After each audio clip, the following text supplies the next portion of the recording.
ഇന്ന് നെടുമ്പാശ്ശേരി യോഗത്തിൻ്റെ 3ാം വാർഷികം ആഘോഷിക്കുന്നതിന് ഇവിടെ വരാൻ സാധിക്കുന്നതിലും നിങ്ങളെല്ലാവരെയും വീണ്ടും കാണാൻ പറ്റുന്നതിലും വളരെ സന്തോഷമുണ്ട്. ഇത്ര മഴയും തണുപ്പുമൊക്കെ ആയിരുന്നിട്ടും ഇത്രയും പേര് വരുമെന്ന് ഞാൻ ഒരിക്കലും പ്രതീക്ഷിച്ചില്ല. ഇത് നമ്മുടെ സ്നേഹത്തിൻ്റെയും സുരുമയുടെയും സൗഹാർദ്ദത്തിൻ്റെയും ഒരു നല്ല അടയാളമാണ്. ആദ്യം ഞാൻ ഇങ്ങോട്ട് വരാൻ പാടില്ലായിരുന്നു, കാരണം സൂറിക്കലും എങ്ങോട്ട് അകലെയാണെന്ന് എഴുതിയിരിക്കുന്നത്. പിന്നെ എനിക്ക് ഇൻവിറ്റേഷൻ കിട്ടിയപ്പോൾ എഴുതിയിരുന്നു മുട്ടൻസ്. അപ്പോൾ എനിക്കറിയായിരുന്നു മുട്ടൻസ് എന്ന് പറഞ്ഞ സ്ഥലത്ത് ഞാൻ 30 വർഷം മുമ്പ് ഈ പള്ളിയിൽ ഞാൻ പ്രാവശ്യം വന്നിട്ടുണ്ട്. അപ്പോൾ എനിക്കൊരു ചെറിയ ഓർമ്മ തോന്നി. മുട്ടൻസ് ബാസലിൻ്റെ തൊട്ടടുത്താണ്. ഈ ബാസൽ യൂണിവേഴ്സിറ്റിയിൽ 1 നൂറ്റാണ്ടിന് മുമ്പ് ഒരു വലിയൊരു ചിന്തകൻ പ്രൊഫസറായിരുന്നു, ഫിലോസഫി പഠിപ്പിച്ചിരുന്ന മനുഷ്യനായിരുന്നു. ആ ആളുടെ പേരാണ് ഫ്രെഡറിക് നീറ്റ്ഷെ. ആ ചിന്തകനെ പറ്റി എനിക്കൊരു ഓർമ്മ വന്നു. അപ്പോൾ അത് ആ പുള്ളിയുടെ ചിന്തയും നമ്മുടെ ഈ കുടുംബയോഗവുമായിട്ട് ഒരു അല്പം ബന്ധമുണ്ട്. പുള്ളി എന്താണ് പറഞ്ഞതെന്ന് ഞാൻ വായിക്കാം. ഒരു ചെറുപ്പക്കാരൻ നീറ്റ്ഷയെ സമീപിച്ചൊരു ചോദ്യം ചോദിച്ചു. ഒരു കാര്യം ഓർക്കണം, നീറ്റ്ഷെ ഒരു നിരീശ്വരനായിരുന്നു. ചോദ്യം ഇതായിരുന്നു: സ്വർഗമുണ്ടോ? നീറ്റ്ഷെ പറഞ്ഞു, നിങ്ങൾ സങ്കല്പിക്കുന്ന സ്ഥലത്തുള്ള സ്വർഗത്തെ പറ്റി എനിക്ക് നിശ്ചയമില്ല. എനിക്ക് സ്വർഗം എൻ്റെ ഭവനം തന്നെയാണ്. ഓഫീസിൽ നിന്ന് ഞാൻ മടങ്ങിയെത്തുമ്പോൾ ഒരു കപ്പ് ചൂട് ചായയുമായി വരവേൽക്കുന്ന ഭാര്യ, ഒരുമിച്ചിരുന്ന് ആശയവിനിമയം നടത്തുന്ന കുടുംബം, കുഞ്ഞുങ്ങൾ പാട്ടുപാടി തകർക്കുന്നതും ഉല്ലസിക്കുന്നതുമായ ഒരു കുടുംബം, ഇതിനൊക്കെയാണ് ഒരു സ്വർഗം ഞാൻ കാണുന്നത് എന്നാണ് നീറ്റ്ഷെ എന്ന മനുഷ്യൻ പറഞ്ഞത്. നാച്ചുറലി നമ്മുടെ സ്ത്രീകൾക്ക് അത്ര വലിയ ഇഷ്ടപ്പെടുകയില്ല. ഈ പറഞ്ഞൊരു ഉദ്ദേശം ഇത്രയേ ഉള്ളൂ. നമ്മുടെ സ്വർഗം എന്ന് പറയുന്നത് മോളിലോ താഴെ എവിടെയെങ്കിലും അല്ല. നമ്മൾ വേദവേദിച്ച് പഠിച്ചിരുന്നപ്പോൾ എൻ്റെ പ്രായത്തിലുള്ള അച്ഛനൊക്കെ അറിയാൻ പറ്റും.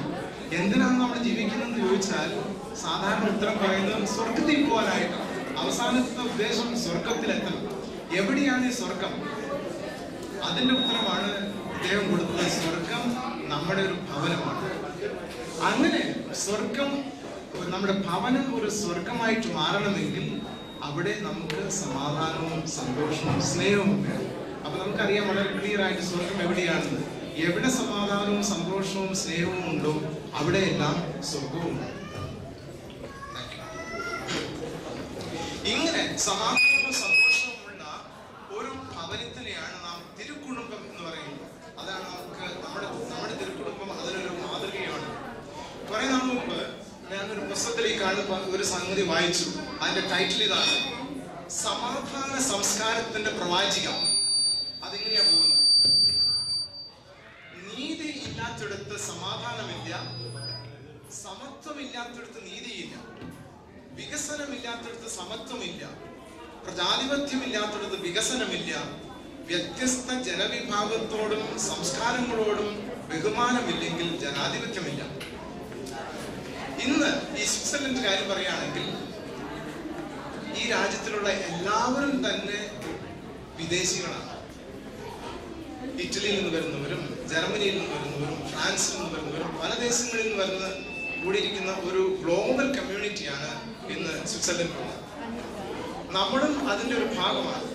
പക്ഷേ നമ്മൾ എങ്ങനെയാണ് ഇവിടെ ജീവിക്കേണ്ടത്, എങ്ങനെ നമ്മുടെ സ്നേഹവും സൗഹാർദ്ദവും കൂട്ടിക്കൊണ്ടു പോകാം, അതിനൊക്കെ നമ്മുടെ കൂട്ടായ്മ വളരെ സഹായിക്കുന്നുണ്ട്. ഞാനൊരു ചെറിയ ഉദാഹരണം പറയാം. 2006 സൗദി അറേബ്യയിൽ ഒരു അച്ഛനുണ്ടായിരുന്നു. ആ അച്ഛൻ്റെ പേരാണ് ജോർജ് ജോഷുവ എന്ന് പറയുന്ന അച്ഛൻ. ആ അച്ഛൻ ഈസ്റ്ററിന്റെ സമയത്ത്, അതായത് ഏകദേശം ഈ സമയത്ത് ഒരു കുർബാന ചെല്ലിയ സമയത്ത് സൗദി പോലീസ് വന്ന് പുള്ളിയെ അറസ്റ്റ് ചെയ്ത് ജയിലിൽ കൊണ്ടിട്ടു. അതിനുശേഷം ജയിലിൽ നിന്ന് പുള്ളി പുറത്തു വന്നപ്പോൾ ഒരു പ്രത്യേക കാര്യം ചെയ്തു.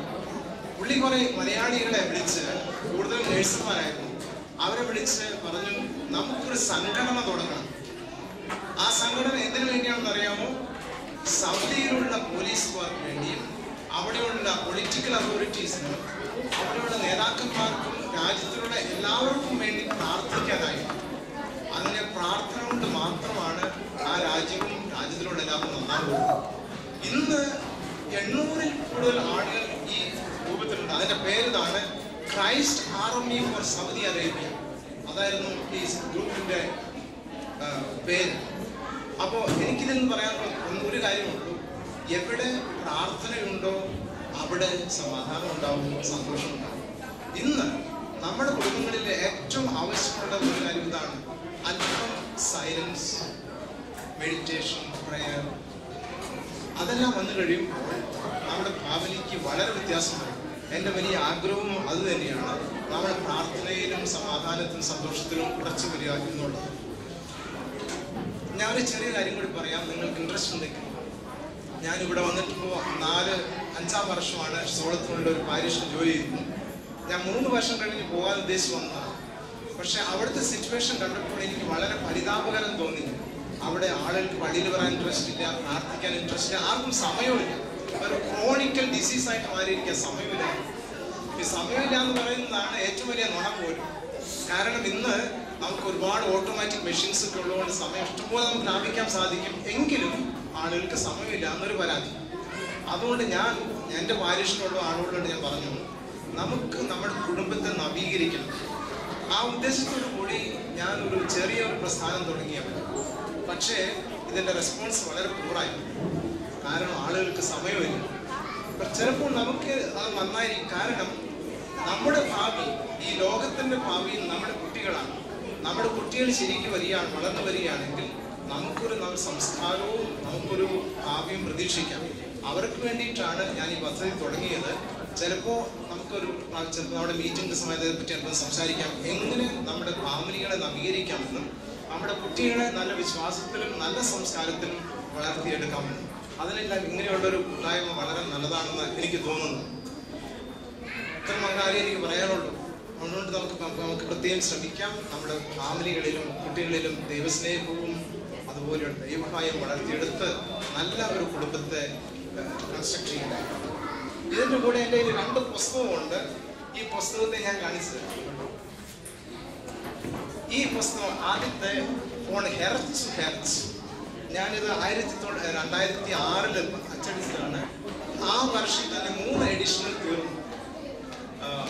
ഈ ഇവിടെയുള്ള ജർമ്മൻകാർക്ക് സമ്മാനം കൊടുക്കാൻ പറ്റിയ പുസ്തകമാണ്. നിങ്ങൾക്ക് ഇൻട്രസ്റ്റ് ഉണ്ടെങ്കിൽ നിങ്ങൾക്കിത് വായിക്കാം. കുറേ കോപ്പികൾ ഞാൻ അവിടെ വെച്ചിട്ടുണ്ട്. ബുക്ക് ഷോപ്പിൽ ഇതിൻ്റെ വില 16 രൂപയാണ്, 10 രൂപയ്ക്ക് കിട്ടും. അതുപോലെ ഞാൻ ജർമ്മൻ ഒരു ഗ്രാമർ പുസ്തകം എഴുതി. ഇതും ഈസി ആയിട്ട് പഠിക്കാൻ പറ്റുന്നത്. ഇംഗ്ലീഷ് പഠിക്കാനും നല്ലതാണ്, ജർമ്മൻ പഠിക്കാനും നല്ലതാണ്. അതുകൊണ്ട് വല്ലവർക്ക് ആഗ്രഹമുണ്ടെങ്കിൽ ഈ പുസ്തകം എടുക്കാം. ഇതിൻ്റെ വില 20 ഫ്രാങ്കാണ്, പക്ഷേ 10 രൂപയ്ക്ക് 10 ഫ്രാങ്കിന് ഇവിടെ നമുക്ക് ഇഷ്ടമുണ്ടെങ്കിൽ മേടിക്കാം. വേറെ കോപ്പികൾ വേണമെങ്കിൽ നിങ്ങൾക്ക് ഓർഡർ ചെയ്യാം. പിന്നെ പ്രത്യേകം പറയാനൊന്നുമില്ല, എനിക്ക് മലയാളത്തിൽ അത്ര വലിയ പരിചയമില്ലാത്തതുകൊണ്ട് ഞാൻ നിർത്തുകയാണ്. എല്ലാവർക്കും എൻ്റെ പ്രത്യേക സ്നേഹവും നന്ദിയും എല്ലാത്തിനും. അതുപോലെ നല്ല ചോറൊക്കെ കൊണ്ട് വയവ് നടന്നു. നിങ്ങൾ നല്ല പരിപാടികളൊക്കെ ഞാൻ വിഷ് ചെയ്യുകയാണ്. എനിക്ക് 5 മണിക്ക് സോളത്തോളം എത്തിയിരിക്കണം. എനിക്ക് 5:30 മണിക്ക് കുർബാനയുണ്ട്. അതുകൊണ്ട് ഞാൻ ഉടനെ തന്നെ പോകുകയാണ്. എല്ലാവർക്കും ഒന്നുകൂടെ നല്ല ഈവനിങ്ങും നല്ല മംഗളങ്ങളും ദൈവത്തിൻ്റെ ആശീർവാദവും സ്നേഹവും. God bless all of you.